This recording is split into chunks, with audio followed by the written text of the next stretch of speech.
The humidity I'm kind of familiar with. Yeah, well, this is rare for here Yeah. to have the humidity. It's usually really dry here. Yeah, I would think. Yeah. Monsoon, we get a little monsoonal flow this time of year. Yeah. Really? Yeah. I'm a weatherman in my other previous Absolutely. life.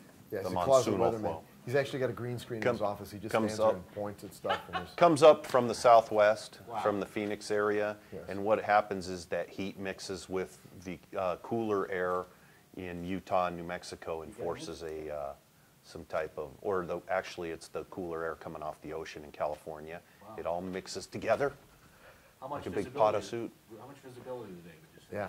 Today? Yeah. Oh, you got a good 10-mile visibility today. Yeah. What's, and tomorrow, what are we looking at? What's Tomorrow our I have no clue. What's the 5-day forecast? What's the 5-day? Actually, no, more of this weather tomorrow and I believe Saturday and Sunday, and then Monday it clears out and we should have some nice clear blue skies on Monday. And only 102 degrees, which is a really, We're in really a cold cool. snap. Yeah. Cold snap. Yeah. Yeah, but 95 through the weekend is the high, so Oh. that's Pretty nice. pleasant. That's awesome. Last week we had, what, 117 in the shade. Yeah, it was It was terrible. ridiculous. It was so hot. It was crazy. Do either of you guys have rat fink rings? I don't, but I would love to. I wished I had. I wished I had. I love. Bill, are you offering us a ring? No, I thought, God, if anybody had them. I wished although I had the pleasure of meeting Big Daddy Ed Roth and spending a little time with him before we lost him. He was a really, really, really cool guy. Was he? Yeah. Absolutely, really cool guy, really generous guy. Talked to everybody. He would go to a car event and he would talk to everybody. He would shake everybody's hand. He was truly cool. He must have been an inspiration. I mean, you know, I'm imagining when I was a kid, you'd buy the Aurora models. Yeah. And by, you know, after a while, you would just put the front of the Ford on the back of this, and then an airplane part. And did you guys do that? Absolutely, When you were kids? absolutely. Do all kinds of crazy things like that. Yeah. And, but you know, it's just following in the footsteps of the heroes, man, like Ed Roth. Yeah. I mean, you know, that guy created some crazy stuff. His mind was whacked, but it was great. It was just awesome, the kind of stuff he came up with. That bubble top Yeah. Corvette. Yeah. Yeah. Oh yeah. That was interesting. Yeah. All of his bubble top stuff. He did. Yeah. I actually almost. Here's my fish story. I got the one that got away. You know, Big Daddy Ed Roth's Outlaw. The car was called Outlaw. It was a little T-bucket. It was pearl white with blue and white interior. It had the 4 headlights with the funky little eyebrows that came over it and a little fiberglass shell. It was a really neat car. Yeah. Famous car. You can look it up. Yep. Look it up anywhere. Ed Roth's Outlaw. I'm at a car auction here in Vegas. It's Imperial Palace. It has these, you know, used to have these monster car auctions, and they're mainly classic cars, like or even antiques, really big, you know, giant antique cars. And I'm walking around. I'm looking at the lot, seeing what's out there, seeing what I'm interested in. And over in the parking garage, amongst a bunch of other cars that were scheduled to go across the auction block, there sat Big Daddy Ed Roth's Outlaw, and it was dilapidated. I mean, it was beat down. It needed full restoration. It wasn't running. It was a mess, and nobody was looking at it. And I was like, oh yeah, dude, I'm going to score this car today. I am going to steal this car today. Nobody knows what this thing is. Nobody cares what this thing is. Everybody thinks, what's that pile of crap sitting over there? And I thought, great. And I stayed away from it. Don't want to draw any attention to it. Just okay, I'm just going to wait.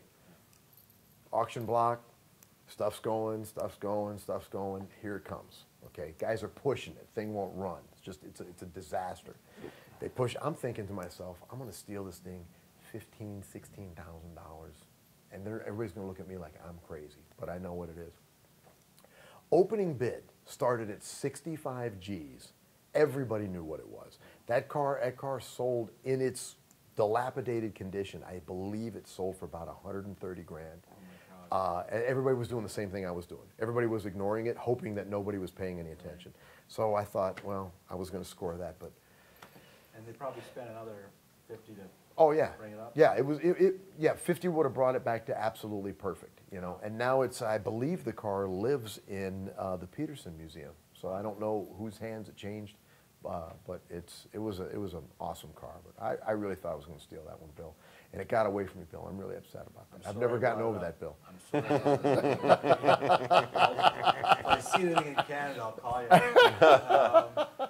You know what was a big disappointment to me was Kevin, wasn't it? No. No? Okay. No, absolutely Okay.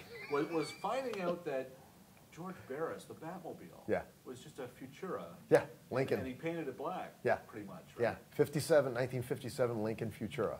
Somebody else came up with that thing. It's Yeah. amazing. Yeah. Just as a concept car. It is actually Lincoln did it. Lincoln did the Futura, Wow. and it was a prototype concept car with that double canopied, the whole thing. I mean, when you look back in the day and you look at that that show car, that Futura, it's the Batmobile, for Pete's sake. Now, George accentuated the existing lines on it, the fins that were on the back. Put the smokestacks. Absolutely. Yeah. He made the fins a little bit bigger. He scalloped them like bat wings. All right. Did all these little custom touches to it. But he basically took a car that was pretty much already done and put his vibe on it. Well, to be fair, he probably had 2 weeks to come up with this thing. Absolutely, absolutely. I mean, it was a prop at the time. So who knew that it was going to be such a world famous car? And what did it sell for recently?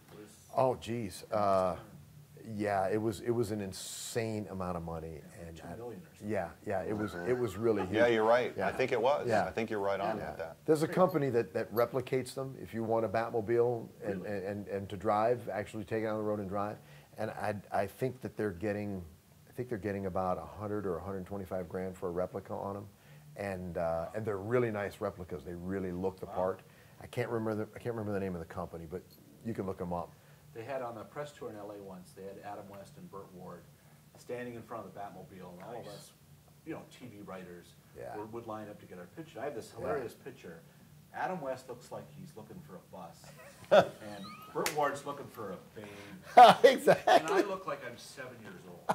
It's the funniest thing I've ever seen. That's really, funny. Really, I'm carrying my laptop, but I look like I'm going to school. Yeah, man. That's huge to get those two and the car. I thought so. I was pretty excited. Absolutely. What was your first car? What was the first car you ever got? My first car was a 1974 Volkswagen Super Beetle. Wow. Yep. So it had the curved windshield front. Instead of the flat. Yeah, that's right. Super Yeah. Beetle was a little. Yeah, the Super Beetle. Yeah. Bugged Yeah. out. Yeah. They came with a cape. Was a gas heater in that thing too, wasn't it? No, no. But it was interesting because I put some wheels on it and put a stereo, tinted the windows, and so I did a few little things to it. How old were you? And I was 16. Wow. The day I turned 16, I had it about 2 months before I turned 16. I bought it for $2,500. I had been working since I was 14 and a half, and I had saved up enough money, and I bought it for $2,500. Wow. And then I had it and I drove it like that, and then some guy I met that did pinstriping, and he pinstriped the thing beautifully, and I love that thing. And then my father had a that would have been 19, yeah, I think it was a 1982 Honda Accord, and I used to have one of those. and it had the sunroof and Bulletproof. like the velour seats. I had one that was red with the Yes, gray velour. yes, that's right. Yes, We yes. drove it here. That's the car we drove here. Is that right? Without air conditioning. They Wow. run forever. Those cars run And forever. so I sold the Volkswagen, and it was a family friend who bought it, and he ended up just trashing it. Yeah, I was sick to my stomach. I have dreams. You know what's weird is I have dreams about that car still to this day. There's two reoccurring dreams that I have that never go away and will never go away. And one of them is that got away from me, and I still dream about it. What were you wearing in your And dream? no. Then the other dream I have is that I never make it to class in college. Like that was a reality, though. That was not a dream. No, I lost my schedule and I can't remember which class is first or second, and I'm totally turned around, and then it's finals, and I'm not going to graduate, and those two dreams they reoccur, and I don't know why. I don't get it. The college one. Yeah. I woke up in a sweat that I never went to a certain line. I realized, well, I never took that course. Right. But, you know, it's something that you're worked up about. Yeah, I had a nightmare that I actually went to college. I get it. It was bad. It was very, very bad. I think you were telling us your first car yesterday. Yeah, 1979 Z28 Camaro. Wow. Absolutely, and I still have her. See, when you start with that, Yeah. well, you know, Awesome car. you can't work your way up. You're already there. It was really cool when I got it, Yeah. and then I still have her, and then after I had her for probably about 5 or 6 years, it was the first car that I really got into customizing. I mean, you know, I was always updating it and doing cool things to it, but it was the first car that actually tore all apart. Did you know? Really went for that old school Can-Am style racing back in the day. So it's got, you know, huge fender flares front and rear, big giant, you know, whale tail style deck, L88 hood, molded in spoil, all this kind of stuff. And I did that, you know, as a kid. And the car, I still have her. She's been in storage for a gazillion years now. So it's time to restore it. And maybe in season 3, I might restore that car. Yeah, you could start. You know, it would be cool. It Well, would be cool. You know, Plus, we I want might to get her back on the road. we might wait till season 4, and here's why. Because I've been wanting a '79 Z28 Yeah, he's not getting mine though. See, when I got, you know, went through the bug thing and the Honda thing, all the guys in high school had those Z28s with, they had them like stink bugged, where they were like this. They had the big wheels and the shackles on them, and they were sitting like this, and centerline wheels, and the two exhaust pipes coming out right out the bow. Under the license plate. Yes. That was the deal And back then. I've got to do that. I'm going to do that.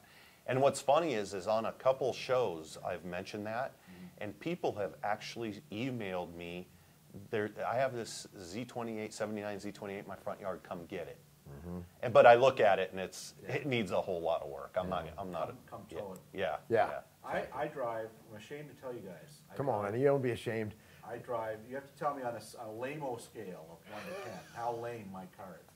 I drive a 2001 Chrysler Sebring. Oh, that's not lame. It's not? No. It's no, the no, no. convertible. Well, I wish. Okay. no, they made them in the coupes. Yeah, it's Absolutely. got a sunroof. Yeah. I love it. I love this little car. Absolutely. Now, tell me, I took it to a guy, and I said, clean up the rockers, it's starting to rust. And he walks around it, and he goes, you know what, you just save up, buy another car. But do you love the car? I do. Then restore it. Right. For yourself. So this guy would be wrong. Absolutely. In my opinion, he's wrong. You know, to me, there's no rules in the car restoration thing. And I always tell people, don't restore a car to try to make a profit on it, because you're going to lose. Do it out of love. So if it's a car that you love, brother, restore it. This car runs like a watch. I love driving Then around. Enjoy then it. Get it. Then fix the Yep. rust. I'm doing it. Awesome. Awesome. Have you guys driven much in Canada I have not. at all?